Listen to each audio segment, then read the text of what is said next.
आम जनमानस को सुगम, सुलभ और त्वरित न्याय दिलाने के उद्देश्य से बसपा सरकार उत्तर प्रदेश शासन द्वारा शुरू की गई तहसील दिवस कार्रवाई अब संपूर्ण समाधान दिवस कार्रवाई के रूप में की जा रही है। इसी श्रृंखला में सितंबर माह का दूसरा संपूर्ण समाधान दिवस कार्रवाई का आयोजन तहसील सदर सहित आगरा जनपद के 6 तहसीलों में किया गया। आगरा में दिनांक 20 सितंबर दिन शनिवार को डिप्टी सीएम केशव प्रसाद मौर्य के आगमन के कारण तहसील सदर आगरा में संपूर्ण समाधान दिवस कार्रवाई की सुनवाई अकेले तहसील सदर तहसीलदार देवेंद्र कुमार सिंह ने फरियादियों को सुना। समस्याओं के समाधान की गुहार लगाने आए पीड़ितों ने न्याय की गुहार लगाई। ब्लॉक बरौली में अतिक्रमण करने की शिकायत करने पहुंचे अधिवक्ता अशोक आर्य ने कहा कि अधिकारी शासन को संपूर्ण समाधान दिवस कार्रवाई के नाम पर गुमराह कर रहे हैं। निजी संपत्ति पर दबंग द्वारा कब्जा किए जाने की शिकायत की है, लेकिन अधिकारी समस्या का समाधान करने के आदेश निर्गत करने की अपेक्षा कोर्ट जाने की सलाह दे रहे हैं। समस्या ये है, सबसे बड़ी कई बार शिकायतें हम लोग कर चुके हैं। सही बात है कि तहसील दिवस के समाधान का कोई उद्देश्य नहीं है। उद्देश्य तो तब होता है कोई समस्या को लेकर 1 बार आए, 2 बार आए, 3 बार आए, 4 बार आए, 6 बार आए, इसके बावजूद उसकी समस्या का समाधान नहीं होता है तो मैं समझता हूँ शासन को भी गुमराह किया जाता है। शासन के निर्देश हैं कि तहसील संपूर्ण समाधान दिवस हर कीमत पर किसी भी प्रकार की समस्या का समाधान करने के लिए लगाई जाती है, लेकिन यह अधिकारियों को तो नजरिया ही पता नहीं चलता क्या है। हम प्रॉब्लम लेकर के आए गांव कुंडोल पंचायत में, इतनी घोर अनियमितताएं हो रही हैं। हम कई बार अधिकारियों को अवगत करा चुके हैं, प्रशासनिक अधिकारियों को, बीडीओ से लेकर एडीओ सीडीओ सब, और आपके पंचायत राज अधिकारी जो हैं उनको भी अवगत करा चुके हैं। पहले कई बार अवगत कराने के बावजूद आज तक कोई एक्शन नहीं होता। क्या समस्या ये है कि गाँव में प्रधान एक महिला बीसी बनी हुई है और उस बीसी महिला के बच्चे पर 4 और 4.5 साल एक गांव के ही शख्स हैं संजीव, जो अपने आप को प्रधान प्रतिनिधि लिखते हैं। सही मायने में प्रधान को अपना प्रतिनिधि नियुक्त करने का अधिकारी नहीं है। अगर यदि वो प्रतिनिधि नियुक्त करता है तो उसको बाई प्रपोजल उसका प्रस्ताव अपने अधिकारियों के भेजना चाहिए और सीडीओ, डीएम अथवा एसडीएम किसी की स्वीकृति लेनी चाहिए। क्या दिक्कत क्या रही है उससे? प्रॉब्लम ये हो रही है, कोई काम 4-5 साल में विकास कार्य नहीं हुए, फर्जीफिकेशन किया जा रहा है। अभी भी एक ज़मीन पर कुंडोल गांव गई एक ज़मीन है, उस पर ज़बरदस्ती कब्जा कराया जा रहा है। आपकी ज़मीन है? किसकी है? हमारी ज़मीन है, दूसरे पड़ोसियों, वो ज़मीन हमारी। हम लोग तो पैरवी कर रहे हैं। और दूसरी कई मामले ऐसे हैं विकास कार्यों से संबंधित, किसी को यानी ग्राम पंचायत की खुली बैठक होती है जिसमें तय होता है कि क्या कार्य गाँव में होना चाहिए, क्या नहीं होना चाहिए। कोई भी बैठक आज तक खुली नहीं हुई। सभी मेंबरों के फर्जी दस्तखत करा करके, फर्जी प्रपोजल पास करके पैसा निकाला जा रहा है। कोई अधिकारी नहीं सुनने के लिए तैयार है। आज जो बैठे हैं, मैं समझता हूँ तहसीलदार सदर हैं, उनको भी मैंने आज तहसील संपूर्ण समाधान में अवगत कराया है। ये उनका आदेश है, ये उन्होंने बीडीओ ब्लॉक बरौली के लिए लिखा है। अब देखते हैं इस पर क्या एक्शन। मैं समझता हूँ इस पर कोई एक्शन होने वाला नहीं। उन्होंने जो अतिक्रमण को लेकर क्या सलाह दी? वो अतिक्रमण दूसरा एक हमारे उन कहते हैं कि धारा 134 में आप कोर्ट में चले जाइए। भाई अगर कहीं न्यूसेंस का मामला है, अतिक्रमण का मामला है तो कोर्ट में जाने का कोई मतलब नहीं होता। छोटे मोटे काम के लिए समाधान दिवस में होना चाहिए, लेकिन नहीं हो पा रहा है। सुने और उनके समाधान करने की कोशिश करें तो मैं समझता हूँ छोटे कर्मचारी, लेखपाल, सिपाही और दरोगा के लिए आज 50% से ज़्यादा समस्याओं का समाधान हो सकता है, लेकिन कुछ भी नहीं हो रहा है, केवल दिखावा हो रहा है, नौटंकी हो रही है। पीड़ितों की माने तो संपूर्ण समाधान दिवस कार्रवाई की औपचारिकता को निभाया जा रहा है। फरियादी सुगम, सुलभ और त्वरित न्याय की आस लिए अपनी समस्या के समाधान हेतु संपूर्ण समाधान दिवस में आते हैं, लेकिन पीड़ितों को ऑफिस खेलने को मजबूर किया जा रहा है।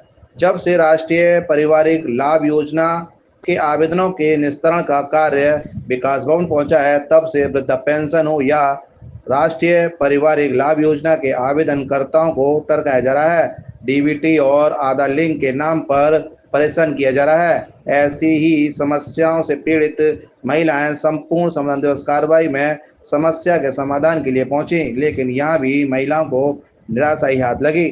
समस्या है, इसमें पैसा नहीं आ रहा है। 4 साल हो गई मरे उसके लड़के को, मेरे को। हमारे लड़के को 4 साल हो गए। और क्या? अच्छा, राष्ट्रीय परिवार कल्याण योजना में आपने फॉर्म डाला था? हाँ डाला है, 4 साल हो गई। हाँ, फिर नहीं, पैसा नहीं आ रहा है। इसके लिए आपने कभी पूछा?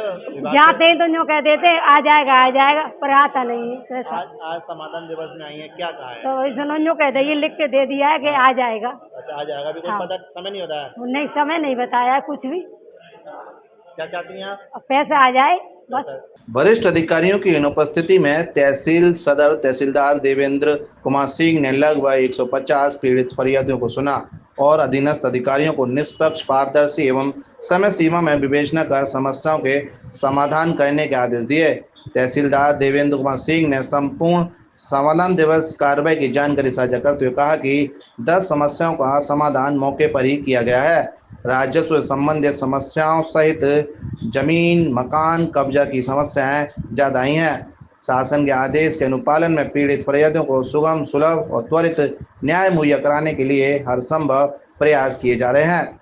138-39 शिकायतें आई हैं, जिसमें से कुछ शिकायतें जैसे छोटी मोटी त्रुटियों से संबंधित थी तो उसको हमने तत्काल करा दिया है। 8-10 शिकायतें तो यहीं रेवेन्यू से थी जिसके नाम में छोटी मोटी गलतियां हैं तो उसको मैंने तत्काल अपने विभाग से करा दिया है। कुछ जैसे वृद्धा पेंशन, विधवा पेंशन की थी उसको भी तत्काल करा दिया है। 3-4 शिकायतें थी तो 10 से 15 शिकायतों का निस्तारण हो गया है। शेष शिकायतों का संबंधित विभाग को यह निर्देश दिया गया है कि वह मौके पर जा करके उसका गुणवत्तापूर्ण निस्तारण करेंगे। कुछ शिकायतें ऐसी होती हैं जिसका पूर्ण निस्तारण हो जाता है तो तत्काल वो समस्याएं समाप्त हो जाती हैं तो पुनः वो शिकायतें प्राप्त नहीं होती हैं। तो सभी को यह निर्देशित किया गया है कि वो शिकायतों को गुणवत्तापूर्ण निस्तारण कराएंगे, प्रार्थी से वार्ता करेंगे, उसकी संतुष्टि का फीडबैक प्राप्त होने पर भी आख्या प्रेषित करेंगे। सबसे ज़्यादा शिकायतें किस संबंधित विभाग से आई हैं? सबसे ज़्यादा शिकायतें तो मुख्यतः राजस्व की ही हैं। राजस्व और पुलिस से ज़्यादा हैं। मकानों पे कब्जे की हैं।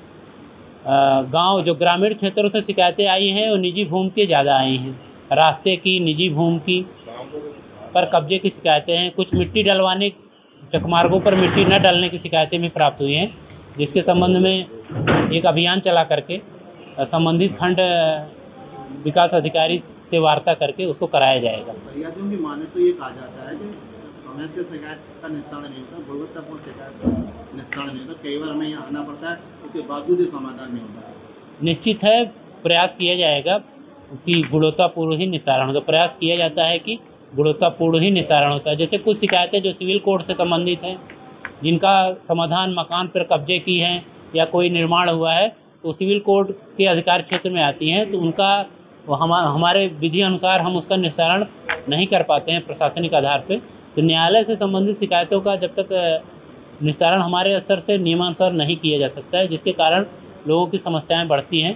तो मेन समस्या यही मकानों के कब्जे की, क्योंकि शहर से ज़्यादा करके मकानों के कब्जे की, मकानों प्राइवेट कॉलोनियों में रास्ते से संबंधित है, जिनका समाधान सक्षम न्यायालय से ही किया जाना उचित होता है, जिसके कारण लोगों में असंतोष रहता है।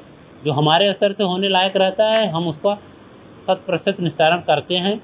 जो कार्यालय से के स्तर से होने वाली होती है उसका हम निस्तारण निर्धारित अवधि में कर देते हैं।